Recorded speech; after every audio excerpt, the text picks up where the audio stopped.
Welcome back to the deep dive. We are here to cut through the information noise and deliver the essential architecture of knowledge, not just the surface facts. And today, we are undertaking a deep dive into a concept that is, well, it's universally used, but I think profoundly misunderstood. Common sense. Common sense, yeah. Yeah. We use the phrase all the time. We do. We use it to describe anything that seems simple or reasonable or just plain obvious. Right, it's like the low-hanging fruit of wisdom. But the moment you actually try to define it, or, to capture it, to codify it, and this is the critical part for later, to program it, It just falls apart. it falls apart completely. You discover that common sense is anything but common, and a lot of the time, not very sensible at all. It really is the ultimate intellectual paradox. I mean, common sense is maybe the single most load-bearing concept in human knowledge, yet it's completely non-transparent.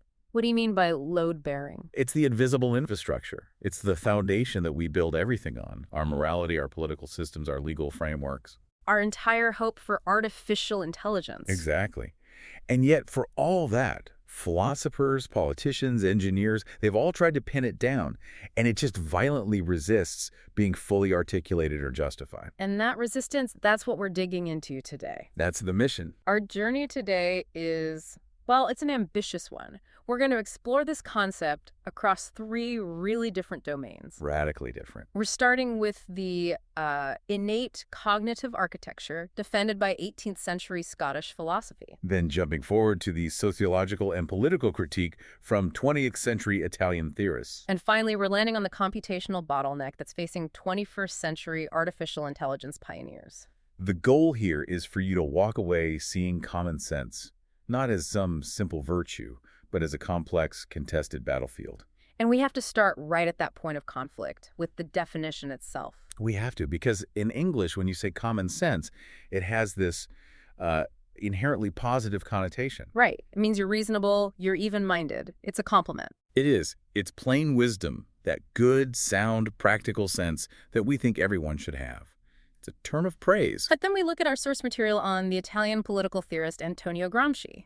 And his use of the phrase senso comune is just dramatically different. It translates directly, but it doesn't mean the same thing at all. Not at all. For Gramsci, senso comune is neutral, maybe even a little pejorative. It just refers to this vast, vague, and often wildly incoherent collection of ideas that a population holds. So it's the chaotic aggregate of disparate conceptions, as he put it. Exactly. The important quality is that it's common, that it's widely held, not that it has any inherent wisdom. It's just the uncritical folklore of philosophy of the masses. So on one hand, it's a universal standard. On the other, it's just a messy ideological soup. Right. So what's the link? What connects these three thinkers, Thomas Reid, Antonio Gramsci, and John McCarthy, across centuries? The convergence is striking. Despite their completely different perspectives, philosophical, political, computational, they all agree on one thing. That common sense is absolutely foundational.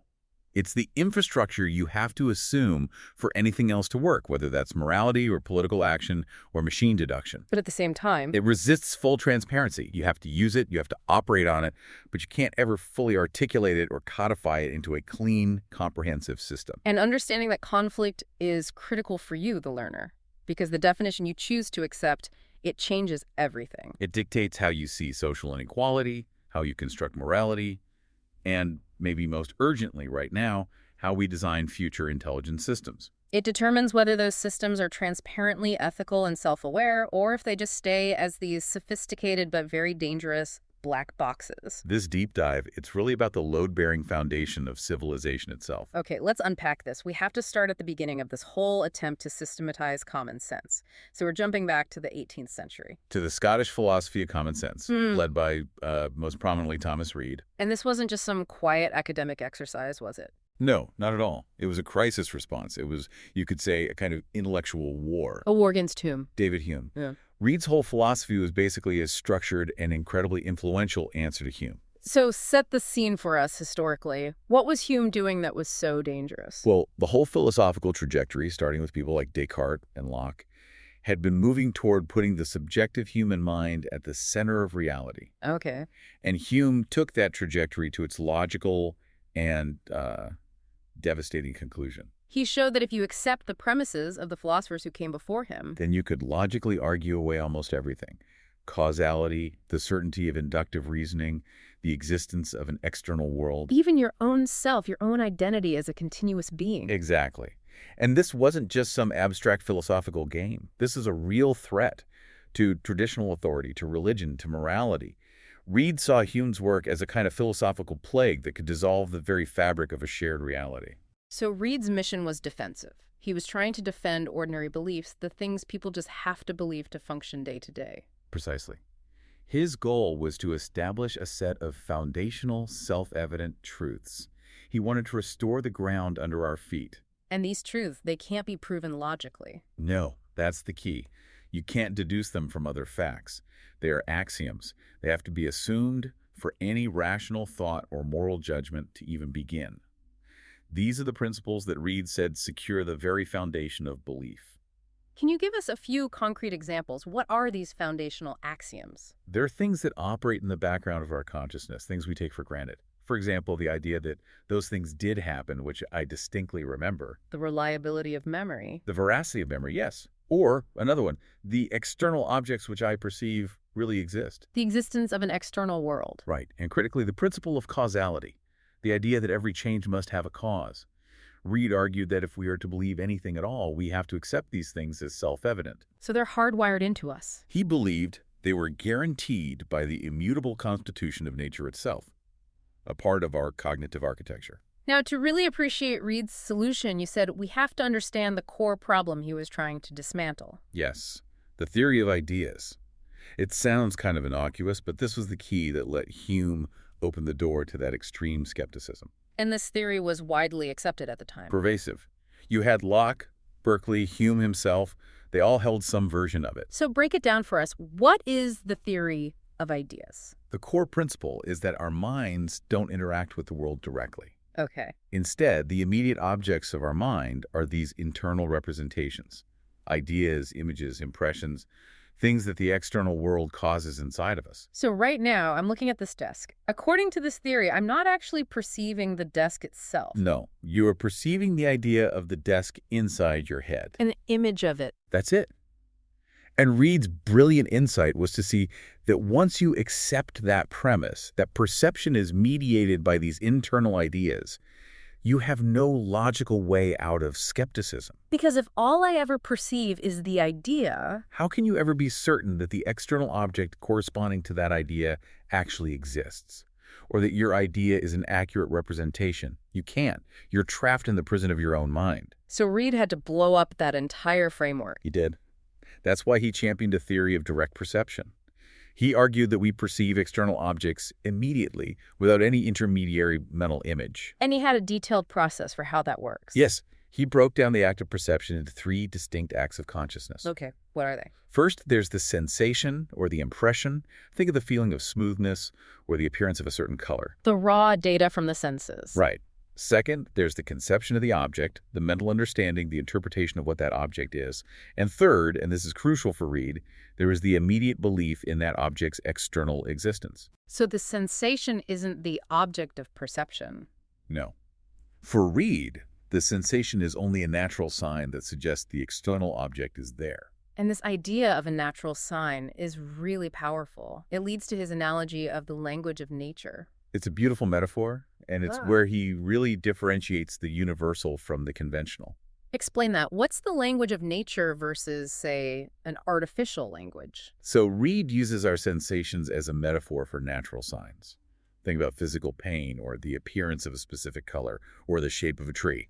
Okay. He says these signs are tied to their effects by the immutable universal constitution of nature. It's not based on human agreement. So pain is a natural sign. Yes. Pain naturally and instantly suggests damage to an external body. Even if you've never learned the word for damage, it suggests it immediately and universally to every human being. And that's completely different from our own human language. Which is made of artificial signs. Those are entirely arbitrary. They're established only by convention. The word tree only means tree because we all agree it does. Exactly. The sound itself has no natural connection to the object. But if I touch a hot stove, the resulting pain is a universal, non-negotiable, natural sign telling me something external exists and it demands my attention. This framework seems to give him a way to secure objective reality. It does. by carefully distinguishing between the objective qualities of objects and the subjective effects those objects produce in us. And this brings us back to that classic philosophical problem of primary versus secondary qualities. Yes, Reed makes a very clear distinction. He identifies primary qualities, things like extension, figure, solidity, and motion. These are real, inherent attributes of the objects themselves. Yes, they exist independently of our perception. The shape of this desk doesn't change if I close my eyes. But then you have the secondary qualities. Right. Secondary qualities like color, taste, sound, smell are not inherent in the object in the same way. They are the effects that the primary qualities produce on our sensory apparatus. So, the redness of a rose is a secondary quality because it's a consequence of light hitting the rose and interacting with my specific visual system. Precisely. Whereas the number of petals on that rose would be a primary quality.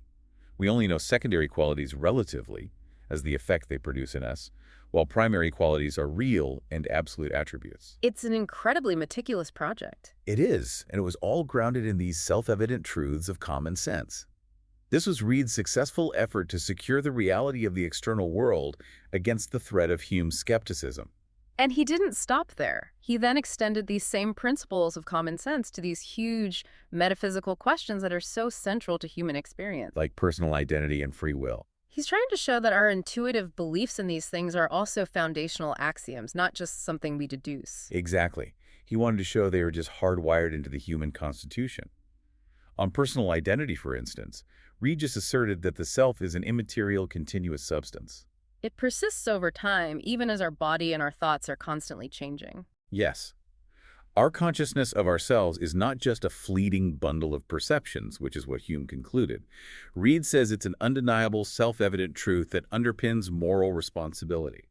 We are conscious of ourselves as an active, continuous being that governs its own actions. And that idea of governing your own actions, that leads straight into his defense of free will. Absolutely. He was pushing back hard against philosophical determinism, what was then called the necessitarian doctrine. The idea that every single action is just the necessary result of a long chain of prior causes. Which effectively eliminates any real moral choice. Reed argued that our overwhelming consciousness of our ability to choose otherwise, our gut feeling that we are in control, makes the principle of free will a fundamental, self-evident truth. He's saying the common sense of mankind just supports it. It does. He argued that if we didn't have free will, concepts like praise and blame would be completely absurd. So to sum up Reed for us, common sense is a kind of universal, immutable, built-in cognitive operating system. Guaranteed by nature, yes. Designed to stabilize truth, morality, and our perception of reality against radical skepticism. It's pure, it's universal, and it's good.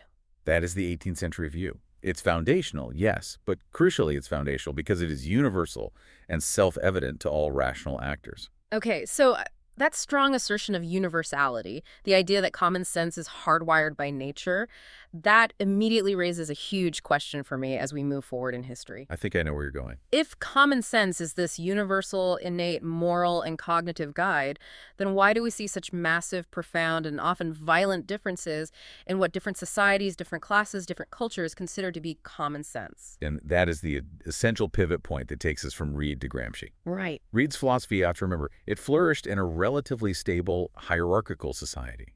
But when you jump to the 20th century, a world shaped by industrialization, mass communication, and class conflict. That idea of a single, immutable, universal common sense starts to look, well, highly suspect. Very suspect. We move from a philosophical defense of the status quo to a sociological critique of power. And that brings us to Antonio Gramsci and his profound critique of the chaotic nature of senso comune. And as we said at the top, this is definitely not universal reason. It is messy. Profoundly messy. We have to keep hammering on the distinction. Gramsci's senso comune is the uncritical, fragmented, illogical, and often contradictory collection of vague ideas. It's less like wisdom and more like a jumble of things you've heard. Exactly. A jumble of received notions, superstitions, fragments of old philosophies that have been absorbed without any critical thought. For him, common sense is purely a product of history, culture, and power struggles. It has nothing to do with innate human nature. So if it's so chaotic, how does it ever gain any coherence? Where does it come from if not from nature? It comes from the struggle between ideologies. Yeah. Gramsci says that institutions, he names the church, political parties, educational systems, they don't directly promote this messy senso commune. Oh. No, they actively promote something he calls good sense, or buon senso. Okay, what's the difference between senso commune and buon senso? Buon senso is a coherent, systematic, rational, and relatively organized set of ideas. It's a proper philosophy or a worldview that aims for internal consistency. And senso commune is the opposite. It is. Over time, as these coherent ideas, the buon senso, are spread by institutions, they filter down. They settle like sediment, and they influence the vague and incoherent aggregate that is senso commune. So buon senso is the clear water, and senso commune is the muddy stream it flows into. That's a perfect metaphor. Yeah. The common sense of the populace is like a geological layer cake of old, half-forgotten, and often conflicting ideologies that were once promoted as good sense. And for Gramsci, this incoherence is always a bad thing. It's always a negative indicator. It reflects the subordinate and fractured position of the masses, who he calls the subalterns. Why is their common sense so fractured? Because they're forced to operate in a world that's been defined by the ruling class's ideas. But at the same time, they're holding on to these fragments of knowledge that come from their own concrete lived experiences. They're mentally straddling two different worlds. This analysis leads him directly to his revolutionary ideas about intellectuals and the function of hegemony. Yes. And we need to be clear about what Gramsci meant by an intellectual, because it's much broader than how we usually use the word. Absolutely. He completely rejected the romantic idea of the intellectual as some autonomous thinker, separate from society. Right. He said, look, everyone thinks, but only a few people have the social function of organizing knowledge. For him, intellectuals are necessarily embedded in social relationships and classes. Their job is to articulate and organize a particular class's worldview. And this ties directly into how a ruling class maintains control. It's not just through brute force. No, it's through ideological dominance. That's hegemony. And hegemony operates on this terrain of common sense. The narratives that become dominant, the hegemonic ones, are the ones that reflect the worldview of the ruling class. Yes, but here's the critical, subtle part. Hegemony does not mean that the subalterns have to believe their subjugation is fair or justified. That's not it. That would be coercion. So what is it?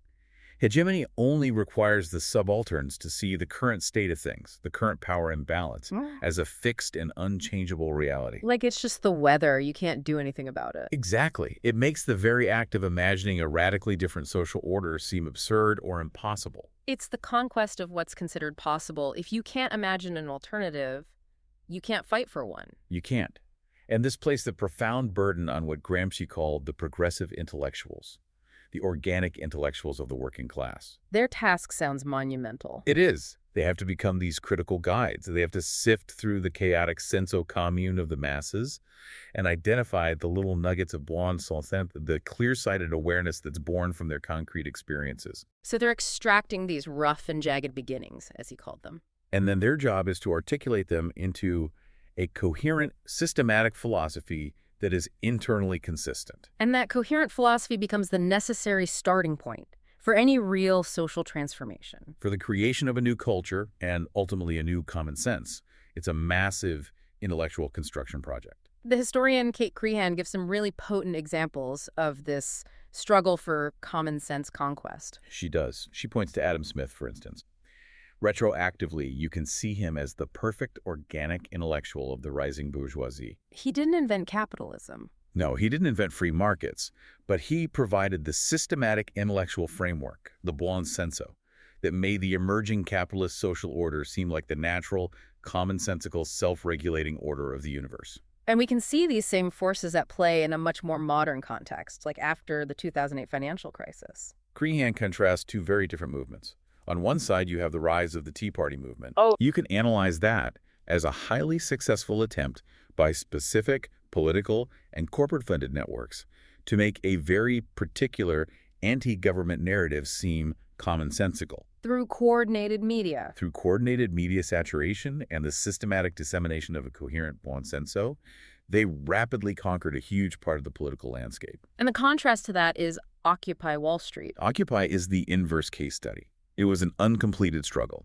The participants had the popular grievances. They had the raw buon senso born of direct, shared experience with a failing system. But they struggle. They struggled mightily to articulate that into a coherent, organized, and systematic philosophy that could effectively challenge the existing hegemonic common sense. They had the raw ingredients, but they lacked the intellectual architecture to build a new culture. So Gramsci's lesson is that intellectual and political incoherence are the hallmarks of a subordinate position. Exactly. This means the whole effort is a marathon of cultural change. This is what he called the war of position. It's the long game.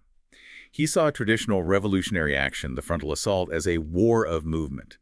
But he realized that for any genuine, lasting transformation, you first need a war of position. A slow, incremental, deep cultural transformation. Achieved through institutions, through ideology. This cultural engagement, the struggle over what constitutes common sense, is absolutely necessary before any frontal political attack can succeed. It's how you enable people to imagine a reality outside the dominant story. A reality that exists completely outside the hegemonic narrative. So if Reed saw common sense as this universal, immutable constant, Gramsci sees it as a chaotic, fragmented, contested variable. Constantly being manipulated, layered, and reshaped by power and history. They're both trying to solve the problem of foundational knowledge. But their answers are diametrically opposed in terms of origin and function. And this profound resistance to systematization is precisely the problem that jumps domains and lands squarely on the desk of the computational pioneers. Which brings us to our third stop. The Computational Frontier and the Genesis of Artificial Intelligence with John McCarthy. The inventor of Lisp, yeah. In the mid-20th century, he identified common sense not as a philosophical argument or a political battle, but as a severe, practical bottleneck. A bottleneck preventing the creation of truly intelligent machines. McCarthy saw that machines were great at formal, narrow tasks. Like complex math or proving theorems inside a closed system. Exactly, but they failed miserably at everyday reasoning, at tacit knowledge. This massive deficiency is what's known as the common sense knowledge problem. A machine can calculate the trajectory of a rocket flawlessly. But if you tell it, I need you to fix the leak in the ceiling, it has no intuitive grasp of what that entails. It doesn't know it needs a ladder, that water runs downhill, or that standing on a wet surface with an electrical tool is a bad idea. This is what led him to write his seminal 1959 paper introducing the advice taker. Yes. What was his core mandate for an AI to have what he would call common sense? His definition was purely architectural. He said a program has common sense if it automatically deduces for itself a sufficiently wide class of immediate consequences of anything it is told and what it already knows. So the key is leveraging a vast store of pre-existing knowledge. To make simple, rapid inferences without being told every single step of a plan. And this required a revolutionary shift in how we communicate with machines. We had to move away from just giving commands. From imperatives, yes, away from go left, pick up, put down. And toward what he called declarative sentences. That is the essential architectural move of the advice taker. If you only give a machine imperatives, you're assuming it knows nothing, and you have to explicitly code every single contingency. It's fast, but it's incredibly brittle. But with declaratives, you're just describing the situation and the desired goals. Right. You're giving it facts, and that allows the system to take advantage of its previously stored knowledge to automatically deduce the necessary sequence of actions. That leveraging of prior knowledge is common sense reasoning. Let's get into the architecture of this thing. This is not a neural network. No, this is pure symbolic logic built on Lisp-based list structures. The knowledge was represented in a rigorous language like predicate calculus. And the core engine was this thing called the immediate deduction routine, or IDR. Right. The IDR's job was to draw immediate, guaranteed conclusions from a set of premises it was fed. When the IDR deduced that an imperative sentence like do X was true, the program would then go and execute that action. But here's where McCarthy's real genius comes in, and it connects all the way back to Reed's axioms and Gramsci's coherence. The intelligence wasn't in the deduction engine. No, that's the key distinction. McCarthy was emphatic about this. The system's intelligence is not in the IDR itself. The IDR is just a fast, dumb logical mechanism. So where is the intelligence? It's in the heuristics and procedures that wisely choose which specific premises to feed to the IDR. The machine has access to this vast, potentially infinite memory of facts and rules, its common sense knowledge base. The trick is selecting the 2 or 3 relevant rules for the immediate problem without having to sift through a trillion irrelevant facts. It's the computational equivalent of knowing which of Reed's self-evident truths apply to the current situation. Precisely. We should probably walk through his famous example, the going to the airport problem. Let's do it. So imagine the advice taker is at its desk. The goal is simply stated as a declarative. Why I airport? I want to be at the airport. Right. Now, the system has to assemble a very precise sequence of about 17 critical premises from its vast memory. These premises are things like its starting state at I desk. Yes, in a car, home, but also general common sense rules, like what defines a walkable area or a drivable area, and it needs abstract rules for action, like did go X, Y, Z, data. Which means if you did the act of going from place X to place Y by means of Z, you are now at place Y. Exactly. The machine is searching for a chain of premises that links its current state to that final declarative goal state. And the final action-triggering premise is the key. It looks something like X, Schult, X, prog Y, Z, W, want, W, Y. Okay, that's a mouthful. Break it down. It basically means if my current state is X, and I know a program that starts with action Y can ultimately achieve my goal W, and I want goal W. Then do the first step, Y. And then do Y. The machine triggers the first action. Do desk, car, walking.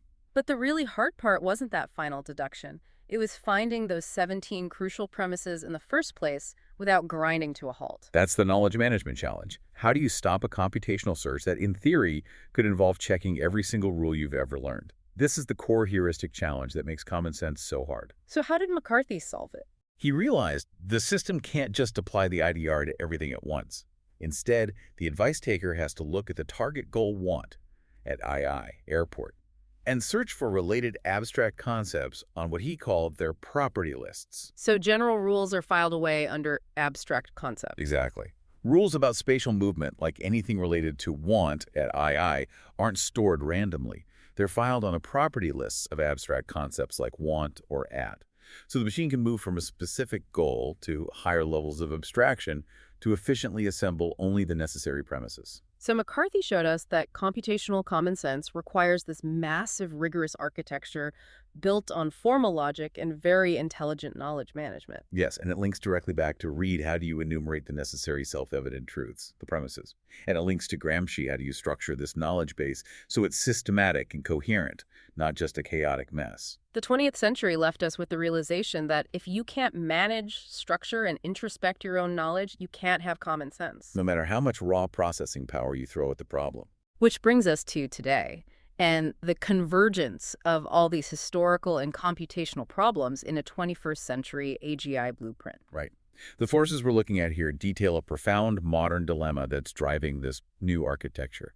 It's the inability of our current systems to maintain ethical fidelity. Due to something the architects call moral smearing. This is the justification for a whole pivot in AI architecture. Yeah. The current dominance of deep learning, which the paper dismissively calls the Python mask, it relies on massive matrix multiplication. And while that's fast and statistically powerful, it's fundamentally lossy for accountability. Okay, let's clarify what moral smearing means in mathematical terms. It's a scrambling of identities. Imagine you have a pristine, critical, ethical constraint. Let's represent it as a vector, E, maybe a rule about non-discrimination. Correct. When a neural network processes raw sensory data, another vector, VE, it multiplies these vectors through its weight matrices. That multiplication inherently scrambles the mathematical identity of the ethical vector and the data vector. They get blended into the resulting network weights. This is the paint analogy. You take your blue ethical paint, you mix it with your yellow data paint, and you get green network weights. The final output is green, but the original blue is just gone, irrevocably mixed in. Exactly. The original pristine ethical constraint, that pure blue paint, is numerically blurred or smeared across thousands of weights. So if the system later makes a biased decision, you can look at the output, the green paint, but you can't perfectly reverse the math to isolate and extract the original blue paint to prove exactly where the failure happened. So our current AI systems can only detect the correlation of bias. We can see it making biased choices over and over again. But it can never prove the causal failure of the original ethical constraint. The mathematics itself destroyed the evidence trail. The Python mask is structurally incapable of guaranteed causal accountability. Which is a catastrophic lack of internal transparency, and that is a justification for solution one. Perfect accountability via Vector Symbolic Architectures, or VSA. How does VSA math fix this lossy process? What even is VSA? VSA is a class of algebraic methods designed to merge the efficiency of vectors, which computers are great at, with the structure of symbols, which Lisp and logic systems are great at. The key move is to replace that lossy matrix multiplication with specialized techniques. Things like circular convolution and the Hadamard product. Exactly. And these techniques provide what the paper calls perfect separability. So let's focus on that result. What does perfect separability guarantee that matrix multiplication can't? It guarantees that when your ethical constraint vector, E, and your data vector, V, are mathematically merged or braided together, their original identities are preserved. This is called lossless entanglement. Right, you create a single complex hypervector. And the system can't even act on the data unless the ethical constraint is present and mathematically bound to it.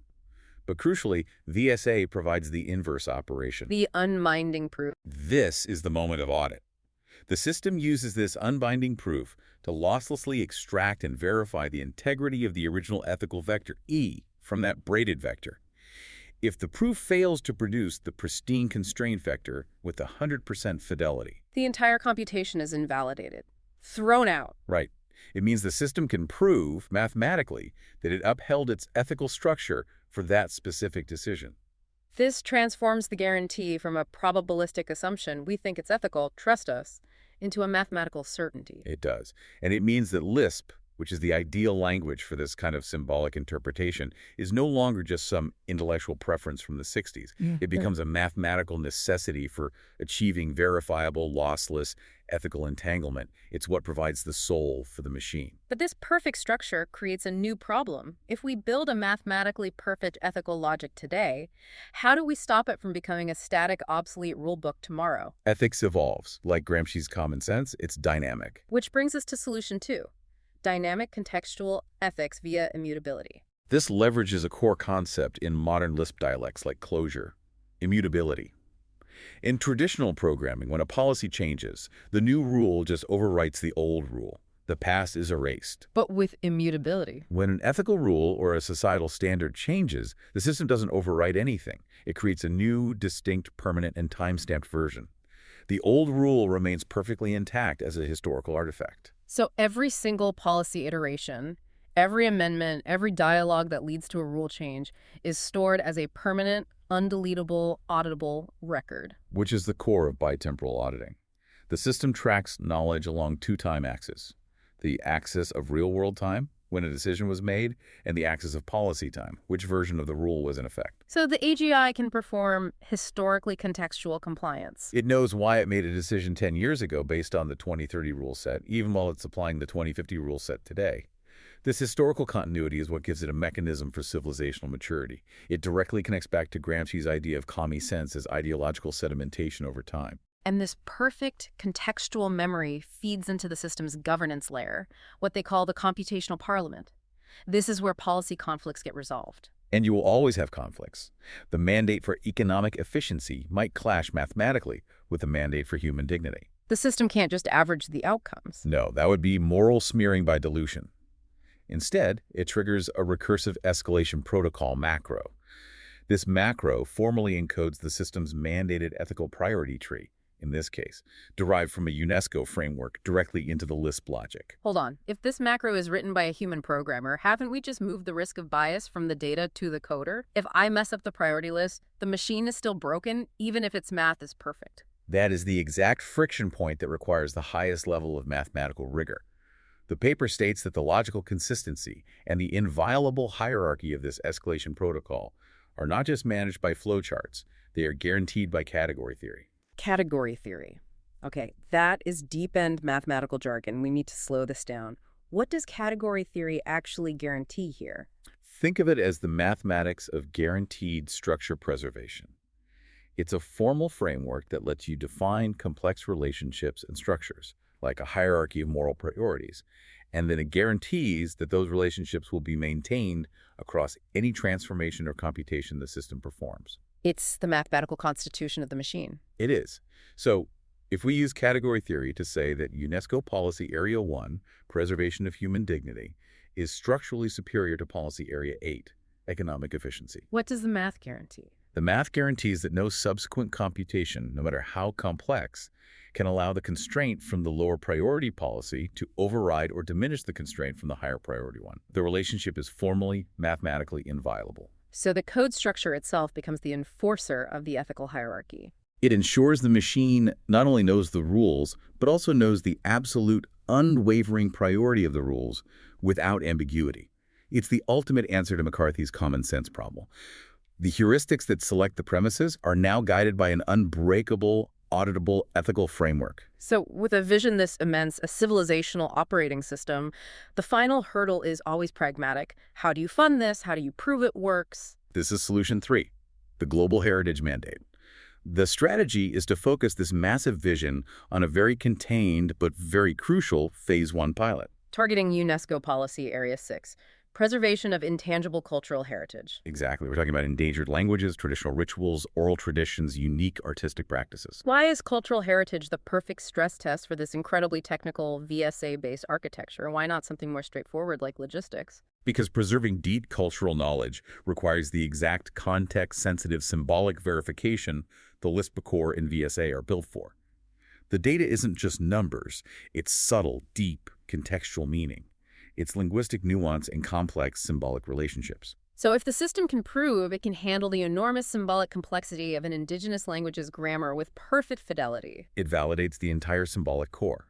And this focused pilot becomes the definitive anti-bias gold standard for UNESCO Policy Area 4. algorithmic bias. Yes.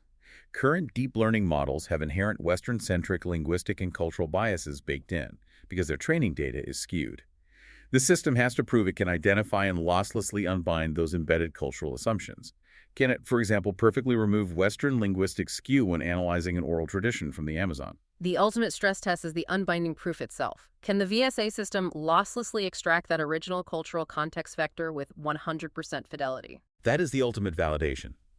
If it succeeds, it transforms the highly technical VSA unbinding proof from some niche algebra into the global gold standard for anti-bias engineering and ethical accountability. It moves the project from a theoretical white paper to an agent high-priority policy mandate. With immediate significance for global fairness and cultural preservation, it instantly makes the entire vision politically and practically fundable. It's fascinating how the most complex mathematical architecture is justified by the simple human need to preserve the intangible wisdom of our past. It shows that Reed's demand for foundational truth, Gramsci's demand for coherent, systematic knowledge, and McCarthy's demand for functional common sense are all converging on the same computational necessity. Knowledge must be structured for perfect introspection. This has been an incredibly deep and, I think, very rewarding dive into one of the most deceptively simple concepts in human knowledge. We've covered a lot of ground. 3 centuries, 3 very different domains of thought. We started with Thomas Reed, who presented common sense as this innate universal cognitive architecture, a set of self-evident axioms hardwired by nature, necessary to ward off the existential threat of skepticism.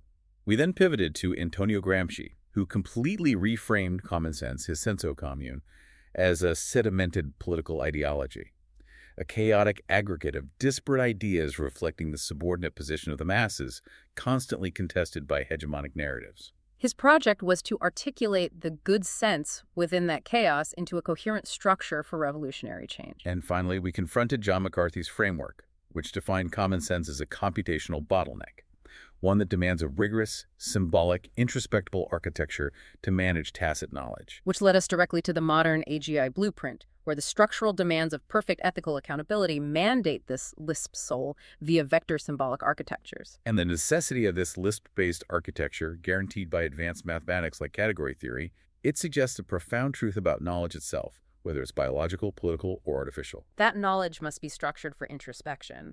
It must be losslessly extractable and auditable, structurally incapable of moral smearing, if a system is ever going to achieve genuine maturity or moral accountability. Which brings us to our final provocative thought for you to consider, the learner, as you contemplate these 3 foundational models. If we accept the premise that Lisp and VSA are the language of causality, of introspection, and structural accountability.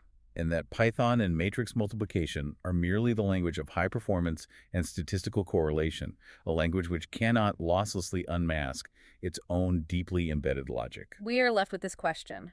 Is a system that can only detect the correlation of bias and not the causal failure of its own internal constraints structurally capable of achieving genuine, verifiable common sense? Or are we just building ever more sophisticated pattern matchers that are fundamentally and mathematically incapable of knowing themselves?